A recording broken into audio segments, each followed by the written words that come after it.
Anak? Bukas po.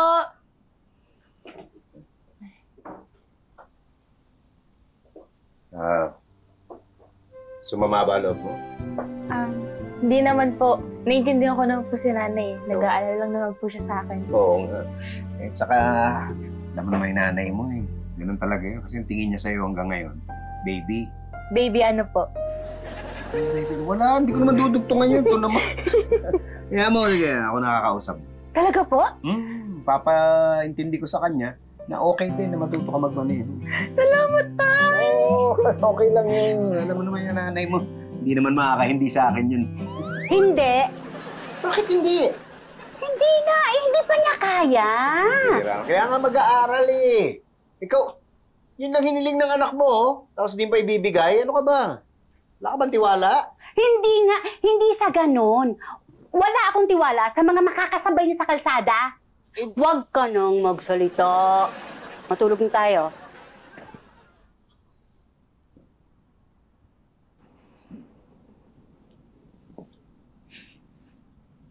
Hindi rin pwede yan. Bakit yayakap lang ako? Wala akong tiwala.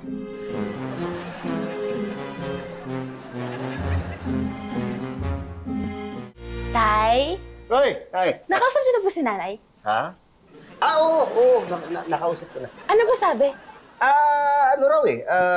Kailangang mag-usap uli kami. Pero ako na bahala doon. Talaga po? Mm. Kailan niyo po ako tuturuan?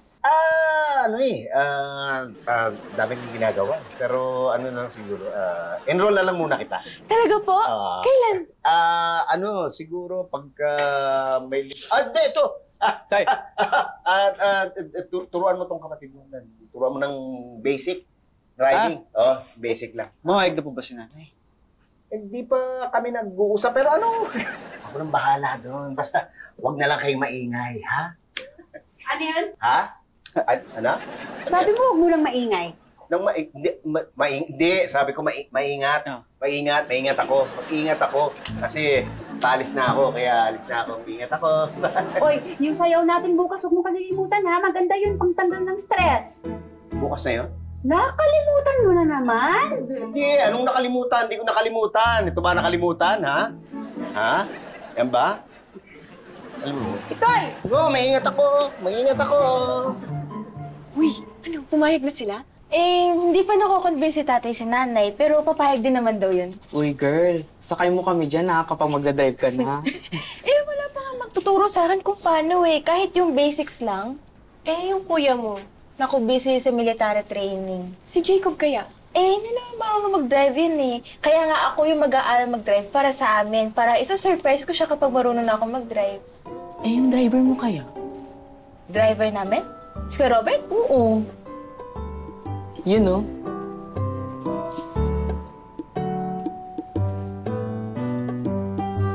Papadala mo na yung report kay Mr. Pasha.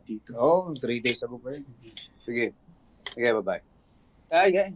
Oo. Kain po, tito. Dami naman ito. Birthday mo ba?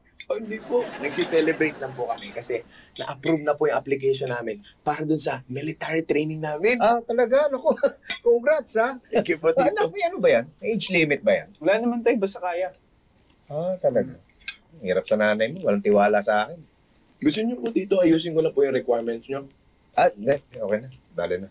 Sure po kayo? Si Sir Patrick po kasi, nag-send na ng requirements. Nung nabalitaan niya po na may libreng pagkain. Patrick natin? Opo, si Sir Patrick. Talaga? Opo. Ay, tito, gusto niyo i-try niyo na rin para matawag na rin po kayong Army Reservist. Sige nga, masubukan. Yun! Sabay-sabay tayo! Oo, para minsan-minsan may nagagawa naman tayo para sa bayan. Para sa bayan? Para sa bayan? Ako po hindi. Para sa bayad po. Para sa bayan? Opo, sinungulan po kasi ni Chito para sumama dun sa military training. Para sa bayad. O ikaw naman siguro para sa bayan. Para sa bayan? Para sa bayan. Hindi po. Para sa babayan? Para sa babae. Sino babae? Para po kay Tara. Tay, kasi siya yung nagaya dito, hindi naman ako Iyon.